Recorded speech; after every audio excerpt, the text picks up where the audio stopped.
আমাদের যিনি প্রথম নবী, প্রথম মানুষ, তার নাম কি?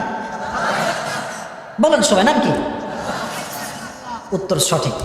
তার একজন স্ত্রী ছিল, তার নাম কি? মাশাআল্লাহ, বলো সবাই মারহাবা। আচ্ছা, উনি কোথায় ছিলেন? কোথায় ছিলেন?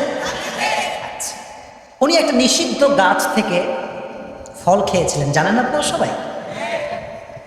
আল্লাহ তাআলা রাগান্বিত হলেন যে আদম, তোমাকে আমি নিষেধ করেছিলাম যে ওয়ালা তাকরাবা হাদিহি শাজারা, এই গাছের কাছেও তুমি যেও না, তুমি ফল কেন খেলে?